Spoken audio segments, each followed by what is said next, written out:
ఇది Vivo T4X రీసెంట్గా Vivo నుంచి లాంచ్ అయిన ఒక బడ్జెట్ స్మార్ట్ ఫోన్ అనమాట. బేస్ మోడల్ కార్డ్ ఆఫర్స్తో కలుపుకొని 13,000 రూపాయలకు లాంచ్ చేశారు.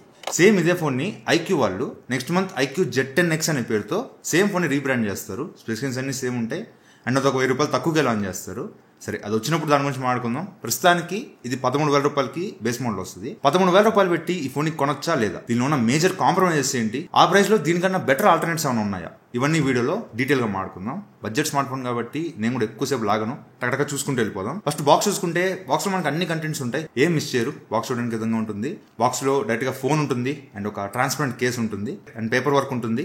44 వాట్స్ ఛార్జర్ ఉంటుంది, USB to Type-C కేబుల్ ఉంటుంది, సిమ్ ఎజెక్టర్ పిన్ ఉంటుంది and pre applied screen guard తో వస్తుంది. బాక్స్ లో అన్ని ఉంటాయి అండ్ వీళ్ళు ఇచ్చిన కేసు కూడా కంప్లీట్ క్లియర్ కేసు అనమాట. సో మీరు కేసు వేసినా కూడా ఫోన్ లుక్స్ అయితే డ్యామేజ్ అవ్వట్లా. దీని స్పెసిఫికేషన్స్ ఇక్కడ స్క్రీన్ మీద వేస్తాను, ఒకసారి పాస్ చేసి చదువుకోండి. మనం ఒక్కటి చూసుకుంటూ వెళ్ళిపోదాం.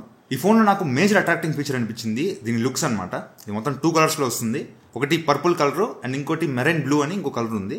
దానికన్నా నాకు ఈ కలర్ కొంచెం అట్రాక్టింగ్ అనిపిస్తుంది. వైల్డ్ కలర్ చూడడానికి చాలా బాగుంది అండ్ బ్యాక్ సైడ్ కెమెరాస్ కిందే ఒక సర్కిల్ లైట్ ఇచ్చున్నారు. ఇది ఆరా లైట్ కాదు, ఇంతకుముందు మనం ఫోటోలు తీసుకునేటప్పుడు ఆరా లైట్ యూజ్ చేసేవాళ్ళం, అది కాదు. ఇది సపరేట్ గా దీన్ని డైనమిక్ లైట్ అని పిలుస్తున్నారు. మీకు ఏ కలర్ కావాలంటే ఆ కలర్ సెట్ చేసుకోవచ్చు. కాల్స్ ఒక కలర్, నోటిఫికేషన్స్ ఒక కలర్, మ్యూజిక్ ఒక కలర్, అట్లా మీకు నచ్చింది పెట్టుకోవచ్చు అనమాట. జనరల్గా మన ఫోన్ ఇలా తిప్పి పెట్టేసి వర్క్ చేసుకుంటున్నాం అనుకోండి, ఎవరైనా ఇంపార్టెంట్ కాల్ వచ్చినప్పుడు అది బ్లింక్ అవుతూ మనకు ఒక నోటిఫికేషన్ లాగా యూజ్ అవుతుంది అనమాట. ఓకే, ఆ బడ్జెట్ లో ఇది ఇవ్వడం మంచి మూవే. ఇది ఇన్ హ్యాండ్ ఫీల్ కొంచెం బరువు అనిపిస్తుంది. చేతిలో మరీ అంత లైట్ వెయిట్ గా లేదు, కొద్దిగా బల్క్ ఉంది. 209 గ్రామ్స్ వెయిట్ ఉంది అండ్ ఇది డ్యూయల్ సిమ్ స్లాట్ తో వస్తుంది.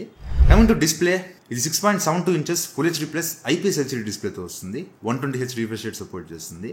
IPS LCD డిస్ప్లే కాబట్టి మీరు మరీ ఎక్కువ ఎక్స్పెక్ట్ చేయొద్దు. కలర్స్ కొంచెం బాగానే ఉంటాయి కానీ మీకు AMOLED డిస్ప్లే ఇచ్చిన ఎక్స్పీరియన్స్ IPS LCD ఇప్పటికీ ఇవ్వదు. మీకు డిస్ప్లే ఎక్స్పీరియన్స్ అంత గొప్పగా ఉండదు, ఏదో ఉందా అన్నట్టు ఉంటుంది. అండ్ బ్రైట్నెస్ కూడా పీక్ బ్రైట్నెస్ వీళ్ళు క్లెయిమ్ చేయడం సన్లైట్ లో 1000 nits పీక్ బ్రైట్నెస్ అంటున్నారు. అది చాలా తక్కువ. 1000 nits పీక్ బ్రైట్నెస్ అనేది మీకు సన్లైట్ లో అంత క్లియర్ విజిబిలిటీ ఉండదు. మీరు కొద్దిగా చేయడం పెట్టుకోనో లేదంటే కొద్దిగా నియర్లోకి చూసుకోవచ్చు. మరి డైరెక్ట్ సన్లైట్ లో మాత్రం మీకు డిస్ప్లే అంత క్లియర్ గా కనిపించదు. అండ్ దీనిలో మీరు యూట్యూబ్ లో 4K వీడియోస్ చూసుకోవచ్చు అండ్ HDR సపోర్ట్ కూడా ఉంది. కానీ HDR వీడియోస్ ప్లే చేస్తుంటే HDR లో అది వీడియో ప్లే అవ్వట్లా. నార్మల్ HDR లో వీడియో ప్లే చేస్తే బ్రైట్నెస్ బాగా ఎక్కువ అయిపోద్ది. ఇది అసలు అట్లా ఏం లేదనమాట, నార్మల్ వీడియో ప్లే చేస్తుంటే ఉంది. సో HDR సపోర్ట్ ఉంది కానీ HDR ప్లేబ్యాక్ అయితే సరిగ్గా రావట్లేదు. అండ్ ఇది స్టీరియో స్పీకర్స్తో వస్తుంది. దీనిలో డాల్బీ అట్మాస్ లాంటి ఫీచర్స్ ఏం లేవు, just stereo speakers. Sound output అయితే లౌడ్ ఉంది. అండ్ ఇక్కడ వీళ్ళు మేజర్గా మార్కెటింగ్ చేసుకుంది కూడా వాల్యూమ్ గురించే. జనరల్గా మనకి 100% వాల్యూమ్ ఉంటుంది కదా, వీళ్ళు ఇంకొకసారి పవర్ బటన్ నొక్కితే 200%కి, మళ్ళీ నొక్కితే 400%కి వెళ్తుంది. సో నార్మల్ ఫోన్లో 100%ని ఈ 400% అంటే 4 times ఎక్కువ వాల్యూమ్ వస్తుంది అనుకోవద్దు. మీకు నార్మల్ ఫోన్స్లో 100 ఎలాగో దీనిలో 400 అలాగా అంతే వస్తుంది వాల్యూమ్. సో వాల్యూమ్ అయితే 400 దగ్గర కొంచెం లిటిల్ బిట్ డిస్టార్షన్ ఉంది. అదే 200 పెట్టుకుంటే చాలా క్లియర్గా ఉంది. 100 పెట్టుకుంటే మాత్రం మీకు అంత లౌడ్గా వినిపించట్లా, కొంచెం తక్కువ వాల్యూమ్లో అనిపిస్తుంది. సో బెటర్ ఒక 200 పెట్టుకోవచ్చు. సౌండ్ క్వాలిటీ అయితే ఓకే బాగానే ఉంది. ఒక చిన్న మాట, మీరు మన వీడియోస్ అన్ని చూస్తున్నారు కానీ లైక్ కొట్టట్లా, సబ్స్క్రైబ్ చేయట్లా. మనకి ఫోన్స్ ఎవరు రివ్యూని పంపిరు. నేనే నా సొంత రూపాయలు పెట్టి ఇవన్నీ కొనుక్కొని రివ్యూ చేస్తున్నా. ఒక్కోటి అమ్మేటప్పుడు చాలా లాస్ ఫేస్ చేస్తున్నా. సో నా ఎఫర్ట్స్ మీకు వర్త్ అనిపిస్తే ఛానల్ సబ్స్క్రైబ్ చేసుకోండి. 3 lakh సబ్స్క్రైబర్స్ ఫ్యామిలీలో మీరు కూడా జాయిన్ అవ్వండి. కమింగ్ టు పర్ఫార్మెన్స్, ఇది MediaTek Dimensity 7300 ప్రాసెసర్తో వస్తుంది. ఇదే ప్రాసెసర్ మనం 10,000 దగ్గర చూసాం, 15,000 దగ్గర చూసాం, 20,000 దగ్గర చూసాం, 25,000 దగ్గర కూడా చూసాము. బట్ అక్కడ 25,000 దగ్గర ఉండే పర్ఫార్మెన్స్ ఈ ఫోన్ లో మాత్రం ఎక్స్పెక్ట్ చేయొద్దు. దీనిలో ఆ లెవెల్ పర్ఫార్మెన్స్ అయితే ఉండదు. జనరల్ యూసేజ్ కి ఈ ప్రాసెసర్ అనేది ఆ ప్రైస్ లో 6 Gen 1లు 695 ప్రాసెసర్లు ఇవి వస్తుంటాయి. వాటితో కంపేర్ చేస్తే ఈ ప్రాసెసర్ అనేది చాలా బెటరే. జనరల్ యూసేజ్ కి కాల్స్, ఇన్స్టాగ్రామ్ ఇట్లాంటివి చూసుకుంటారు, లేదంటే చిన్న చిన్న మల్టీ టాస్కింగ్ చేస్తా అనుకుంటే ఈ ప్రాసెసర్ సరిపోద్ది, ఇబ్బంది లేదు. బట్ గేమ్స్ ఆడాలనుకుంటే మాత్రం దీనిలో మీకు BGMI స్మూత్ ఎక్స్ట్రీమ్ సపోర్ట్ చేస్తుంది, అంటే 60 FPS సపోర్ట్ చేస్తుంది. దీనిలో స్పెషల్గా వీళ్ళు గేమింగ్ ఫీచర్స్ చాలా ప్రొవైడ్ చేశారు. మనం జనరల్గా ఐక్యూ వివో ఫోన్స్లో చూస్తుంటాం. గేమ్ మోడ్లో బూస్ట్ మోడ్ ఉంటుంది అండ్ దాంతోపాటు 4D వైబ్రేషన్ అని, మోషన్ కంట్రోల్ అని, వాల్యూమ్ చేంజర్ అని, ఇట్లా మీరు ఒక 20,000-25,000లో మీరు చూసే ఫీచర్స్ అన్ని కూడా దీనిలో ప్రొవైడ్ చేశారు. కాకపోతే గేమ్స్ ఆడుతున్నప్పుడు మీకు అంత ఫ్లూయిడ్ ఎక్స్పీరియన్స్ ఉండదు. మీరు మరి 20,000లో 25,000లో సేమ్ ప్రాసెసర్లో ఉండే ఎక్స్పీరియన్స్ కూడా దీనిలో మీకు ఉండదు అనమాట. సో డీసెంట్ గేమే, పర్లేదు. అప్పుడప్పుడు నేను గేమ్స్ ఆడుకుంటా లేదంటే వీకెండ్స్ గేమ్స్ ఆడుకుంటా అనుకుంటే దీనిలో ఆడుకోవచ్చు. కానీ రెగ్యులర్గా కంటిన్యూస్గా గేమ్స్ ఆడాలనుకుంటే మాత్రం దీన్ని నేను అంత రికమెండ్ చేయను. టెంపరేచర్ అయితే కంట్రోల్లోనే ఉంది, కంప్లీట్ ప్లాస్టిక్ బాడీ కాబట్టి మీకు అంత వామ్ ఫీలింగ్ అయితే తెలియట్లా. గేమ్స్ ఆడుతున్నప్పుడు బాగానే ఉంది. ఇక్కడ దాకా okay. And coming to battery, ఇది 6500 mAh బ్యాటరీతో వస్తుంది. 44 watts ఫాస్ట్ ఛార్జింగ్ సపోర్ట్ చేస్తుంది. బాక్స్లోనే ఛార్జర్ కూడా ఇచ్చారు. 6500 mAh బ్యాటరీ అనేది చాలా ఎక్కువ. ఈ 44 watts ఛార్జర్తో ఛార్జ్ చేస్తే 1 అవర్లో 0 to 80% ఛార్జ్ అవుతుంది. అండ్ ఫుల్ ఛార్జ్ అవ్వడానికి ఇంచుమించుగా 1 hour 20 minutes అలా టైం పడుతుంది.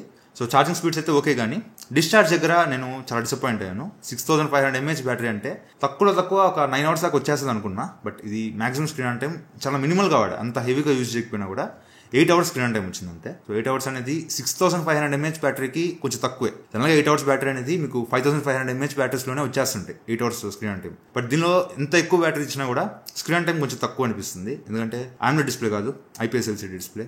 AMOLED ఇచ్చుంటే అసలు ఇది ఈజీగా 9.5 hours దాకా వెళ్ళిపోయేది. సో అక్కడ మేజర్ కాంప్రమైజ్ చేశారనిపించింది. బ్యాటరీ అంత ఎక్కువ ఇచ్చినా కూడా దీనిలో LCD డిస్ప్లే యూజ్ చేయడం వల్ల మీకు అంత బ్యాటరీ యూజ్ చేస్తున్న ఫీలింగ్ ఉండదు. Coming to cameras, back side 2 cameras ఉంటాయి. 50 megapixel main camera, 2 megapixel bouquet camera. ఇది ఉన్నా లేనట్టే. మెయిన్ కెమెరా కూడా చూసుకోండి. అండ్ ఫ్రంట్ 8 మెగాపిక్సెల్ కెమెరా ఉంటుంది. ఇవి వెరీ డీసెంట్. ఆ ప్రైస్ లో మీరు గొప్ప గొప్ప కెమెరాస్ ఎక్స్పెక్ట్ చేయలేము. వెరీ డీసెంట్ కెమెరాస్ అనమాట. మంచి లైటింగ్ ఉంటే back camera photos 1x 2x photos and even portrait shots కూడా మీకు బాగా తీసుకుంటుంది. ఎడ్జ్ డిటెక్షన్ అక్కడక్కడ మిస్ అవుతుంది, కానీ ఆల్మోస్ట్ 90% వరకు ఫొటోస్ అయితే బాగానే వస్తున్నాయి. And video back camera use చేసి 4K 30 FPS రికార్డ్ చేసుకోవచ్చు. సో ఈ శాంపుల్ కూడా పర్లేదు, ఆ ప్రైస్ మనం యాక్సెప్ట్ చేయొచ్చు. అండ్ నైట్ టైంలో మాత్రం ఫొటోస్ ఇస్తుంటే మొత్తం తెల్లగా వచ్చేస్తుంది. 1x ఫొటోస్ ఒక రకంగా ఒక షేడ్ కొట్టేస్తుంది, మొత్తం తెల్లగా వచ్చేస్తుంది. ఇది ఒకసారి 2 సార్లు అని కాదు, నేను ఎన్నిసార్లు 1xలో ఫోటోలు తీసినా అది అన్నిసార్లు అలాగే వస్తుంది అనమాట. అది మేబీ అప్డేట్లో ఫిక్స్ చేస్తే బాగుంటుంది. 1x ఫోటోస్ మాత్రం అలా వస్తున్నాయి, 2x మళ్ళీ బాగానే వస్తున్నాయి. అండ్ ఈవెన్ పోర్ట్రేట్ షాట్స్ కూడా ఎడ్జ్ డిటెక్షన్ కానీ నైట్ టైం పర్లేదు. మరి వర్స్ట్ ఉంటుందని ఎక్స్పెక్ట్ చేస్తా, బట్ పర్లేదు. నైట్ టైం ఫోటోస్ కూడా బాగానే ఉన్నాయి. And video night time 4K 30 FPSలో మీరు నాయిస్ ఎక్కువ అబ్జర్వ్ చేస్తారు. మీకు నైట్ టైం శాంపుల్ అంత గొప్పగా ఉండదు. బట్ ఆ ప్రైస్లో మనం ఎక్కువ కంప్లైంట్స్ చేయకూడదు. ఆ కెమెరాస్ ఇవ్వడమే ఎక్కువ. బ్యాక్ కెమెరా అయితే decent performance. And 8 megapixel front camera ఇక్కడ కొద్దిగా తగ్గినట్టు అనిపించింది. అట్లీస్ట్ ఒక 16 మెగాపిక్సెల్ ఇచ్చున్నా కొంచెం బాగుండేదేమో. 8 మెగాపిక్సెల్ బిలో యావరేజ్ ఉంటాయి. డే టైంలో అయితే ఫొటోస్ బాగానే వస్తున్నాయి. ఫొటోస్ కానీ పోర్ట్రేట్ షాట్స్ కానీ even video front camera use చేసి 1080p 30 FPSలో వీడియోస్ రికార్డ్ చేసుకోవచ్చు. అది కూడా మీకు డే టైంలో లైటింగ్ బాగుంటే అన్ని బాగానే వస్తున్నాయి. బట్ లో లైటింగ్లోకి వెళ్తే మాత్రం వెరీ యావరేజ్. మీకు ఫోటోలు కానివ్వండి, పోర్ట్రేట్ షాట్స్ కానివ్వండి, చాలా యావరేజ్ వస్తున్నాయి. అంత ఇంప్రెసివ్గా ఏం లేవు. అండ్ వీడియో క్వాలిటీ కూడా నైట్ టైం అంత గొప్పగా లేదు, కొంచెం నాయిస్ వచ్చేస్తుంది. సో ఈ ప్రైస్లో కెమెరాస్ గురించి ఎక్కువ కంప్లైంట్స్ చేయకూడదు. నాకైతే కెమెరాస్ ఓకే డీసెంట్ అనిపించినాయి. అండ్ ఇది IP64 రేటింగ్తో వస్తుంది. దీనిలో LPDDR 4X ర్యామ్ ఉంటుంది. ర్యామ్ మేనేజ్మెంట్ అయితే ఓకే, చిన్న చిన్న యాప్స్ అయితే ఉంచుకుంటుంది, కానీ BGMI లాంటి పెద్ద పెద్ద గేమ్స్ అయితే మెమరీలో ఉంచుకోవట్లా. అండ్ స్టోరేజ్ UFS 3.1 స్టోరేజ్తో వస్తుంది. ఇది ఎక్స్టర్నల్ SSDస్ని డిటెక్ట్ చేస్తుంది, ప్రాబ్లం లేదు. అండ్ ఇది సైడ్ మౌంటెడ్ ఫింగర్ ప్రింట్ సెన్సార్తో వస్తుంది. ఫింగర్ ప్రింట్ యాక్యురసీ అయితే ఎక్కడైనా ఇబ్బంది పెట్టలా, బాగానే అన్లాక్ అయిపోతుంది. అండ్ ఇది ఫన్ టచ్ OS 15తో వస్తుంది. మీకు ప్రీ ఇన్స్టాల్గా కుప్పల యాప్స్ ఉంటాయి, అన్నింటిని కూర్చొని ఇన్స్టాల్ చేసుకుంటూ రావాలి. దాని మొదలు మీరు ఫోన్ సెటప్ చేసేటప్పుడే రికమెండెడ్ సర్వీసెస్ అని కొన్ని ఆప్షన్స్ వస్తాయి అనమాట. అవి మొత్తం ఆఫ్ చేసేయండి, మొత్తం డిసేబుల్ చేసేయండి. అండ్ సెటప్ చేసిన తర్వాత కూడా హాట్ యాప్స్, హాట్ గేమ్స్ అని ఉంటాయి. వాటిని లాంగ్ ప్రెస్ ఇచ్చి సెట్టింగ్స్లోకి వెళ్ళి ఆ రెండింటిని డిసేబుల్ చేసుకోండి. అండ్ V యాప్ స్టోర్కి నోటిఫికేషన్స్ ఆఫ్ చేసేయండి. ఇట్లాంటివన్నీ చేస్తే మీకు ఎక్స్పీరియన్స్ కొంచెం బెటర్ ఉంటుంది. బడ్జెట్ ఫోన్ కాబట్టి ఇష్ట ప్రకారం యాడ్లు వేస్తారనమాట. సో కొంచెం ఇవన్నీ ఆఫ్ చేసి పెట్టుకుంటే కొంచెం బెటర్ ఎక్స్పీరియన్స్ ఉంటుంది. అండ్ Android 15తో వస్తుంది out of the box. 2 years Android updates and 3 years security updates promise చేస్తున్నారు. సో ఇది ఫోన్ గురించి అయితే. Coming to prices, base model 6GB RAM 128GB model 13,999 launch చేశారు. 14,000 అండ్ ₹1,000 కార్డ్ ఆఫర్ వేసుకుంటే 13,000 రూపాయలకి ఈ బేస్ మోడల్ వస్తుంది. అండ్ హై ఎండ్ మోడల్స్ అయితే అవి అంత వర్త్ అనిపిల్ల నాకు. 8+ 128GB మోడల్ కార్డ్ ఆఫర్స్తో 14,000కి వస్తుంది. అండ్ 8+ 256GB మోడల్ కార్డ్ ఆఫర్స్తో 16,000 రూపాయలకి వస్తుంది. అవి అంత వర్త్ అనిపించలేదు, ఆ రెండు వదిలేసేయండి.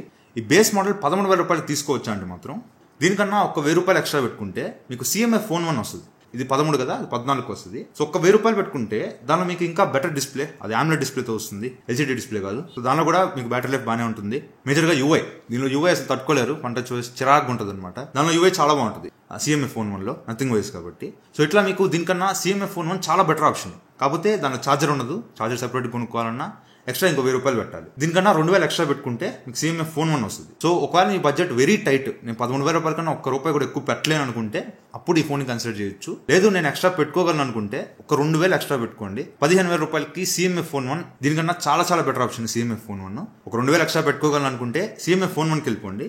లేదు బడ్జెట్ చాలా టైట్ ఉందనుకుంటే ఈ ఫోన్కి వెళ్ళొచ్చు. బట్ దీనిలో కొన్ని కాంప్రమైజెస్, లైక్ డిస్ప్లే మీకు అంత మంచి ఎక్స్పీరియన్స్ ఉండదు.